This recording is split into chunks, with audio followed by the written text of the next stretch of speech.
من كمثل محمد. بسم الله الرحمن الرحيم. إن الحمد لله نحمده ونستعينه ونستغفره ونستهديه ونعوذ بالله من شرور أنفسنا وسيئات أعمالنا.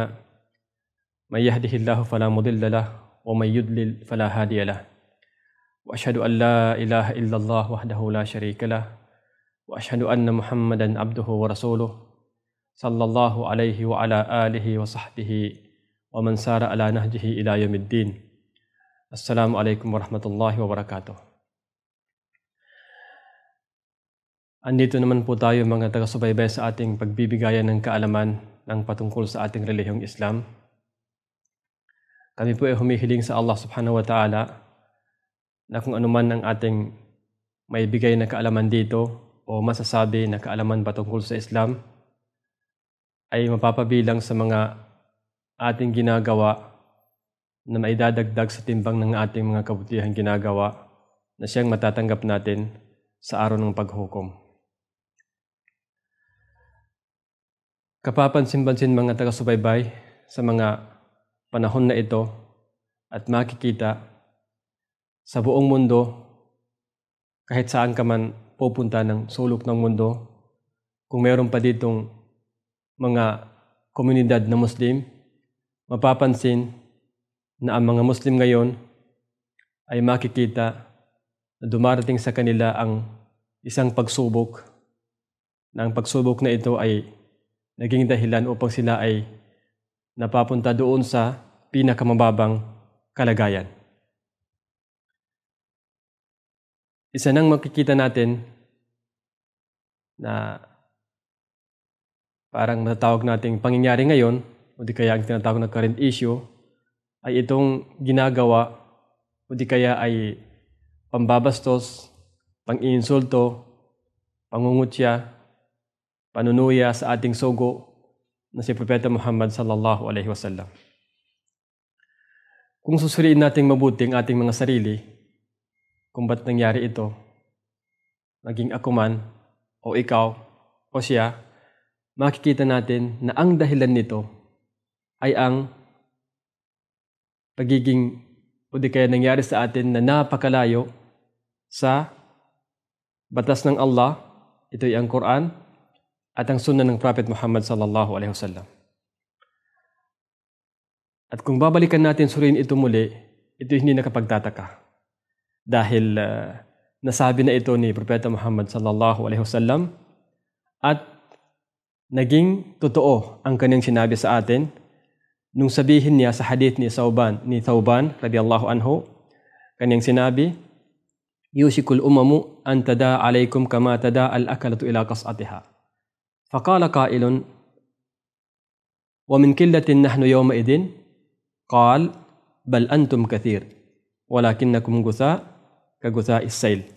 Wa la yanzi'anna Allahu min suduri aduwikum al-mahabata minkum." وَلَيَكْذِفَنَّ اللَّهُ فِي قُلُوبِكُمُ الْوَهَنَ. فقال قائل: يا رسول الله وما الوهن؟ قال: حب الدنيا وكراهية الموت. Naisalaysay ni Abu Daud at ito'y hadith sahih.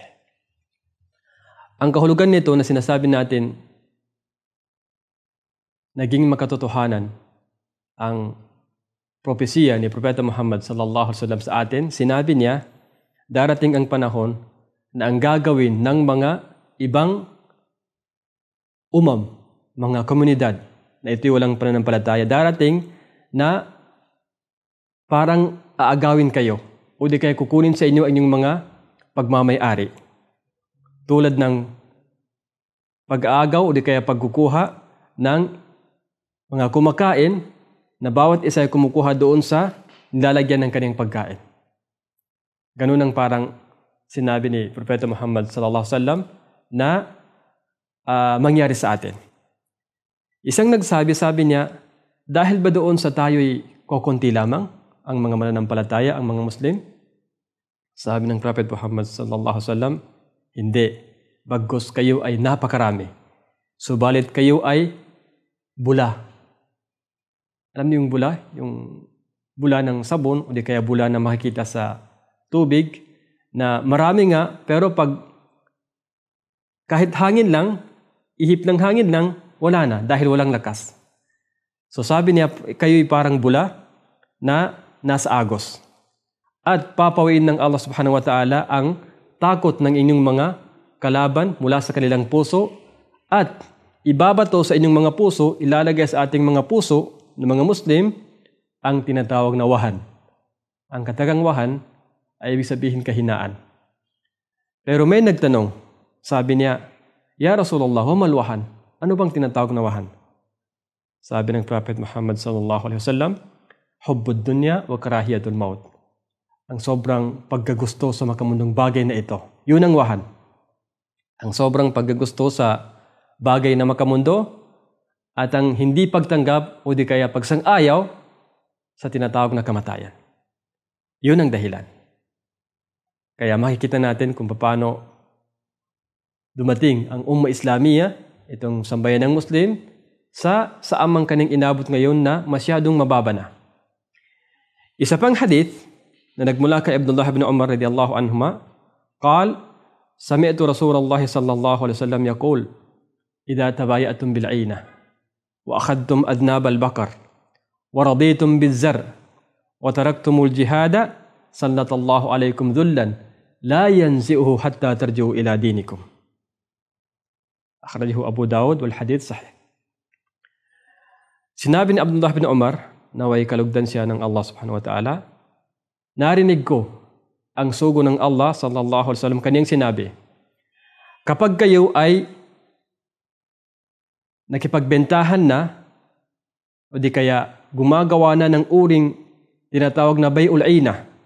Itong bay'ul ina ay isang uri ng pagbebenta o di kaya pagpapautang ng paninda. Pagkaraan ay bibilhin mo sa kanya ng cash, pero ito'y murang halaga.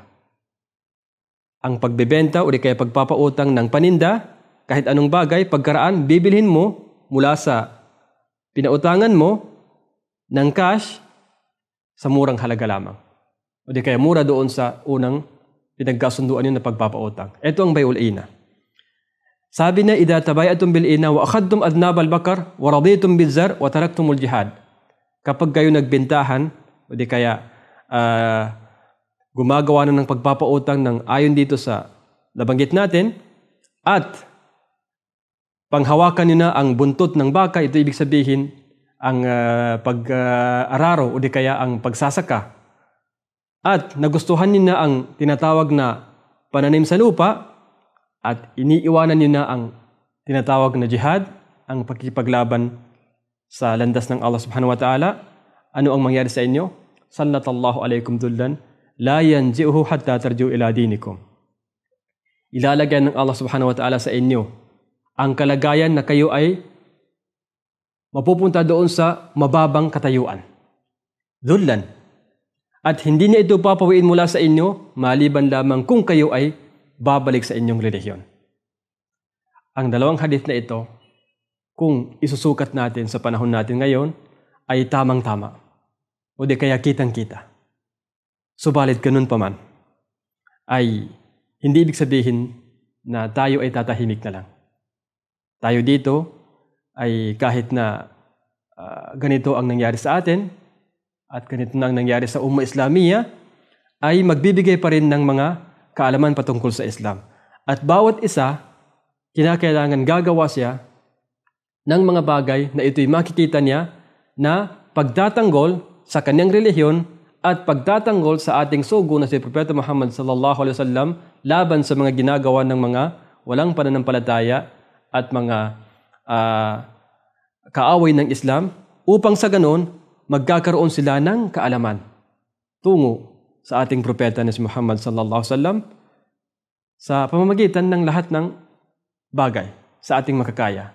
Ang mga manulat, dapat sumulat siya upang ipakilala ang ating sugo. Ang sino mang may kaalaman na magsalita ay gagawin niyaon. Ang sino mang may lakas na talagang ipahayag ang patungkol sa sugong ito, kanyang gagawin. Lahat, bawat isa ay obligado sa kanya na gagawa ng paraan, gagawa ng pagtatanggol ayon sa kanyang kakayahan upang sa ganon makilala at maipagtanggol ang ating sugo na si Propeta Muhammad sallallahu alaihi wasallam sa mga akusa o di kaya sa pang-insulto o di kaya sa panunuya ng mga kaaway ng Islam upang sa ganon makilala kung sino ang propetang ito. Kung mga ilan sa mga Muslim ay hindi nga kilala itong si Propeta Muhammad sallallahu alaihi wasallam, maliban lamang sa pangalan, ano pa kaya ang mga walang pananampalataya? Lalong hindi nila makikilala. Kaya kinakailangan mga taga-subaybay na maipakilala natin sa media, sa mga tao, kung sino ang propetang ito, kung ano ang kanyang ugali, ano ang kanyang pamamaraan, sino siya. At kami dito ay eto nga, kahit na ganito ang nangyari sa ating umma, kung titingnan mo mapapaiyak ka, pero ganun pa man ay magbibigay kami ng kaalaman ng patungkol sa ating Propeta Muhammad sallallahu alaihi wasallam upang sa ganun darating ang pagkakataon na kung tayo tatanungin sa araw ng paghukom, ang propeta mo ay binastos, ang propeta mo ay ininsulto, ang propeta mo ay tinutuya, ang propeta Muhammad ay ano-ano pa mang ginagawa na akusasyon laban sa kanya. Ano bang ginawa mo? Ano bang ginawa mo? Nang sa ganon, meron tayong maisagot sa katanungan ito.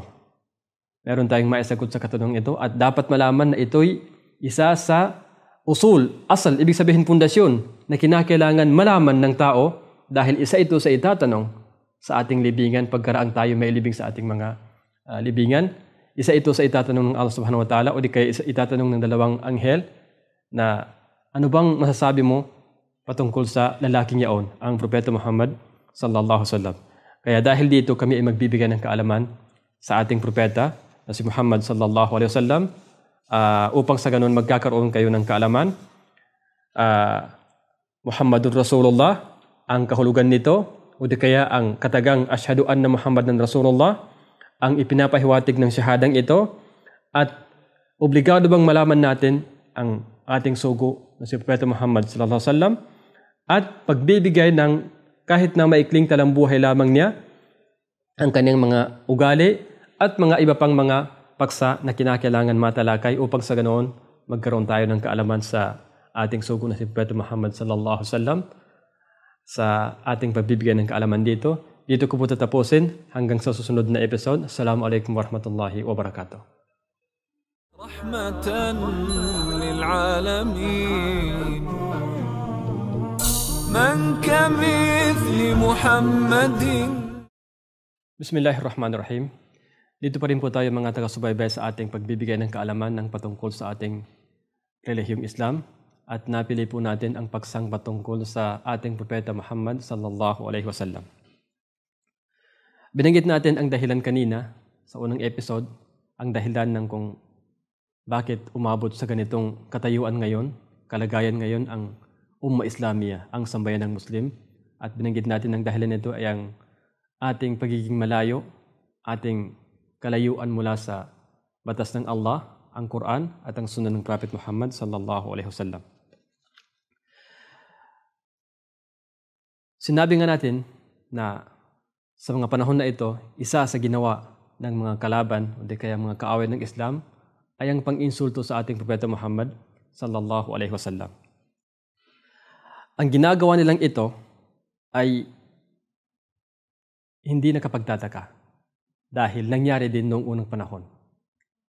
Pero sa panahon na yaon, o di kaya kahit hanggang matunaw man ang mundo, hindi ito nakapagtataka o di kaya hindi ito masyadong malaking problema sa Allah dahil ang Allah subhanahu wa ta'ala ay nangako siya na ililigtas ang kanyang sugo na si Propeta Muhammad sallallahu alaihi wasallam at aalagaan mula sa mga ganitong kalagayan. Ang panunuya sa kanya, ang pang-insulto sa kanya, ang pambabastos sa kanya, o ano pa mang ginagawa ng lahat ng mga kaaway ng Islam na ayaw tumanggap sa relihiyong ito. Makikita ito sa napakaraming katibayan kung paano ang Allah subhanahu wa ta'ala ay nagtatanggol, inaalagaan ang ating sugo na si Propeta Muhammad sallallahu alaihi wasallam. Narito ang mga katibayan.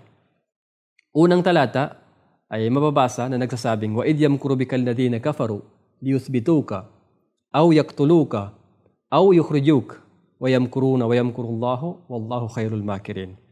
At alalahanin nang ang mga di mananampalataya ay nagbalak laban sa iyo na ikaw ay ikulong o patayin o itaboy mula sa iyong tahanan sa Makkah noong unang panahon. Sila ay nagbalak ng masama at ang Allah ay nagbalak na rin. Ngunit ang Allah subhanahu wa ta'ala ang pinakamagaling sa mga lahat ng nagbabalak. So dahil dito makikita ang unang katibayan na ito na nangyari na noong panahong ang Propeta Muhammad sallallahu alaihi wasallam ay buhay pa, ay ininsulto na o di kaya tinuyan na hanggang sa pinlano pang patayin at itaboy mula sa kanyang tahanan sa Makkah. Pero ang Allah subhanahu wa ta'ala ang nagligtas sa kanya at kumukup sa kanya hanggang sa dumating ang panahon, ang pag-utos na siya'y lilikas mula Makkah patungong Madina, at yun ang nangyari at yun ang tinatawag na hijrah. Pangalawang talata ay mababasa na nagsasabing, wa iyyakadul ladina kafaru la yuzliqunaka bi absarihim lamma sami'u dhikra wa yaquluna innahu lamajnun wa ma huwa illa dhikrun lil alamin.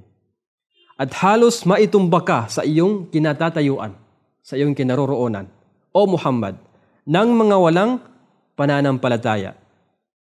Ito'y ibig sabihin nito ay noong unang panahon, kaya kahit sa panahon natin ngayon, may mga taong napakalakas ng kanilang mata. Kahit natitingin lang sa tao nang may pagnanasang masama, may balak na masama sa kanyang puso, tatamaan ng sakit yung tao. Yun ay sa kadar ng Allah subhanahu wa ta'ala. Yun ang tinatawag na al-ain. Dahil sa lakas ng tindi ng kanyang pagkamuhi sa iyo, kahit sa paningin lamang, ay matutumba ka na. O di kaya magkakaroon ka na ng karamdaman. So sabi dito, at halos maitumba ka na sa iyong kinaroroonan, sa iyong kinatatayuan, o Muhammad, ng mga walang pananampalataya dahil sa kanilang matinding pagtingin sa iyo bilang puot at galit noong narinig nila ang Quran. Noong marinig nila ang Quran na ito, na kanilang sinasabi, katunayan, ikaw ay nasisiraan ng bait. Yun ang sinasabi kay Propeta Muhammad sallallahu alaihi wasallam. Ikaw ay nasisiraan ng bait. Subalit, ang Quran ay walang iba, walang pakialam kundi ito ay pagpapayo, paalaala mula sa mga tao at mga jin. Mga ano pa mang nilikha. Yun ang katunayan dito. So makikita dito, noong unang panahon na, ay halos maitumba na nila si Propeta Muhammad sallallahu alaihi wasallam dahil sa sama ng kanilang paningin sa kanya, nang may dalang sobrang pagkapuot at pagkamuhi. Pangatlong talata na mababasa kung paano ang Allah subhanahu wa ta'ala ay umaalaga, umaaruga, nagtatanggol sa ating sugo, sinasabi niya na fasda bima tu'mar wa arid anil musyrikin inna kafaynakal mustahzi'in. Sinabi niya dito na kung kaya isagawa mo ng lantaran ang pagpapalaganap ng katotohanan na ipinag-utos ng Allah subhanahu wa ta'ala sa iyo. At hayaan mo, pabayaan mo na ang mga musyrikin, ang mga sumasamba ng mga Diyos-Diyosan. Mga sumasamba ng Diyos-Diyosan, ito ang point, kami katiyakan ay sapat ng mangangalaga sa iyo. Inna kafaynakal mustahzi'in. Kami ay sapat ng mangangalaga sa iyo mula sa mga taong nang insulto sa iyo, nanunuya sa iyo, at nangungutya sa iyo. So ito ang pangatlong talata na makikita kung paano ang Allah subhanahu wa ta'ala ay nagtatanggol o di kaya ay umaalaga sa ating sugo na si Propeta Muhammad sallallahu alaihi wasallam mula sa mga kaaway ng Islam na siyang nangungutya sa kanya. Pang-apat na talata, ang pagsasabi ng Allah subhanahu wa ta'ala sa Quran, Ya ayuhar rasulu balligh ma unzila ilayk wa illam taf'al fama ballagta risalata wallahu ya'simuka minan nas. O ikaw sugo, Muhammad sallallahu alaihi wasallam, iparating mo ang kapahayagan mula sa iyong Panginoon, mula sa iyong tagapaglikha, ang Allah subhanahu wa ta'ala. At kung hindi mo gagawin, kung gayon, hindi mo na iparating ang mensahe niya at ang Allah, ang mangangalaga at liligtas sa iyo mula sa mga tao. Wallahu ya'simuka minan nas. At ang Allah, ang mangangalaga at liligtas sa iyo mula sa mga tao. Ito ang pang-apat na talata. Pang-limang talata ay ang pagsasabi ng Allah subhanahu wa ta'ala sa Quran pa rin na nagsasabing, nang sabihin niya, Inna atinakal kawthar, fasalli rabbika wanhar, inna shani'aka huwal abtar. Inna shani'aka huwal abtar. Ang kahulugan nito, katiyakan ang para sa kanya na nagalit sa iyo at nagkaroon ng puot sa daladala mong gabay, ang Quran, at liwanag ay ipagkakait ang anumang kasaganaan at kabutihan dito sa mundo at sa kabilang buhay. Yun ang sinabi ng Allah sa taong galit sa ating sugo at nagkaroon ng puot sa ating sugo na si Propeta Muhammad sallallahu alaihi wasallam. Inna shani'aka huwal abtar. Ang tao na yon ay para sa kanya na galit sa iyo at nagkaroon ng puot na daladala, nagkaroon ng puot sa daladala mong gabay at liwanag ay ipagkakait ang anumang kasaganaan o di kaya kabutihan dito sa mundo at sa kabilang buhay. Ito ang makikitang mga talata kung paano Allah subhanahu wa ta'ala ay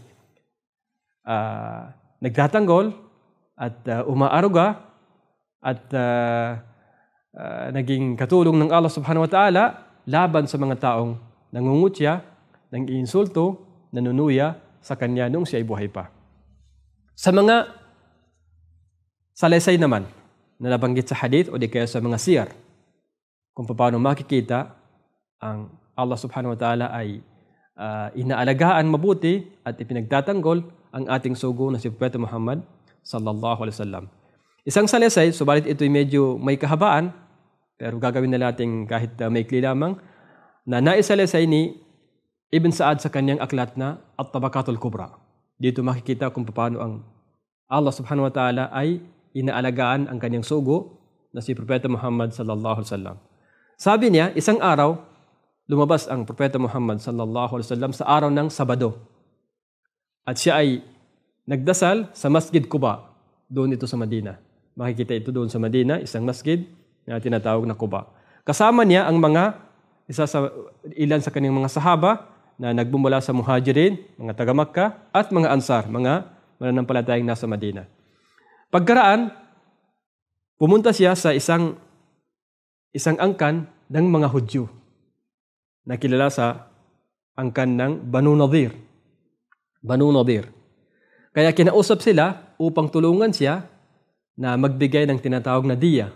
Yung bang ang tao kapag nakapatay ng hindi sinasadya, so babayaran yun. Yun ang tinatawag doon sa tinatawag na diya.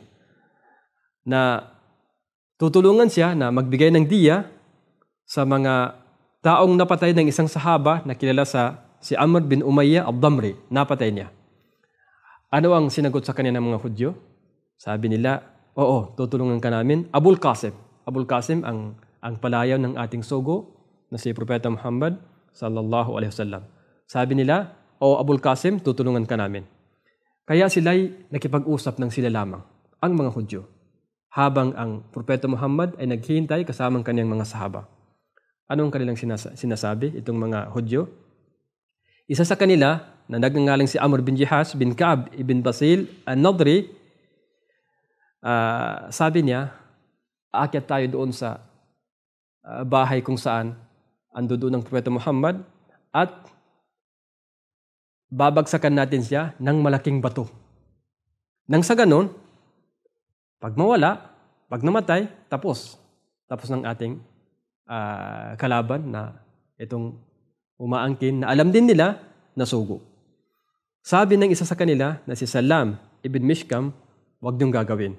Dahil kapag ginawa niyo ay malalaman ito. Malalaman ito at ito'y isa sa tinatawag na pagsisira ng kasunduan. Dahil meron silang kasunduan na ang sugo ng Allah, ang mga Muslim, hindi sila makipaglaban sa kanila at ganun din sila, hindi sila makipaglaban sa mga Muslim. Kaya sabi nila, huwag niyong gawin dahil ito'y isang kasiraan sa ating kasunduan at malalaman niya. Pero hindi sila narinig. Hindi sila nakinig sa sinabi ng isa sa kanila na si Salam ibn Mishkam. At yun na nga, yun ang kanilang pinlano, umakyat doon sa bahay na kung saan ando doon ng sugo ng Allah ang Propeta Muhammad at gusto nilang bagsakan ng bato. Pero anong nangyari? Dumating si Anghel Jibril alaihissalam at sinabi kay Propeta Muhammad sallallahu alaihi wasallam. Sa oras din na yaon, umalis siya mula doon sa kanyang kinatatayon hanggang sa mga ilang sahaba ay hindi napansin. Hindi napansin na bigla lang siyang umalis.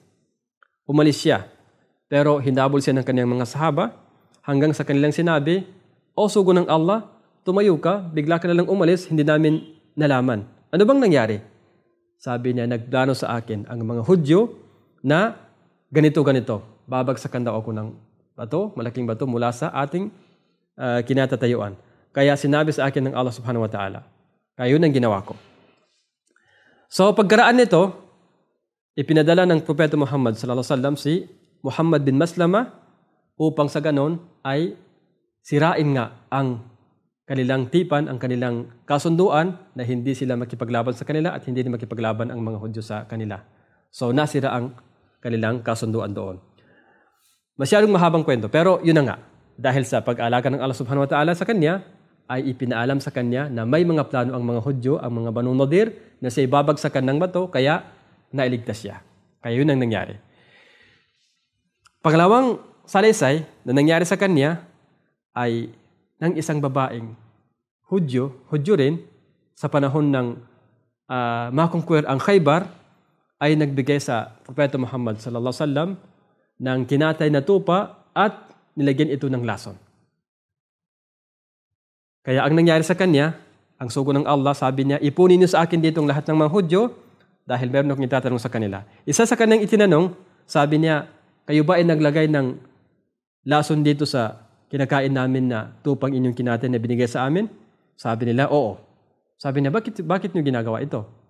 Sabi ng mga Hudyo, "Upang malaman namin na kung ikaw ay sinungalin, patay ka na. At kami, yung bang makakapaghinga na sa iyong kasinungalingan. Kung ikaw ay sinungalin. At kung ikaw naman ay totoong propeta, sugo, walang mangyari sa iyo." So walang nangyari. Walang nangyari sa kanya dahil tunay nga na siya ay propeta. Sa isa pang salaysay, ang naglagay ng lason na ito ay isang Yahudiya na ang kanyang pangalan is Zainab bintil Harith bin Salam. Ang kanyang sinabi, "Gusto kong malaman kung ikaw ay propeta, sugo, ay ipaalam sa iyo ng Allah subhanahu wa ta'ala. Pero kung hindi naman, kung ikaw ay sinungalin, tapos ka na."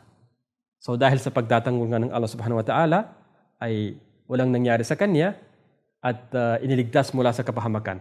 Pangatlong hadith na nangyari o di kaya salaysay, ang ginawa ni Labid bin al-Asam na Yahudyo rin na kumulam kay Propeta Muhammad sallallahu alaihi wasallam. At hadith na ito nasa kay Imam Bukhari.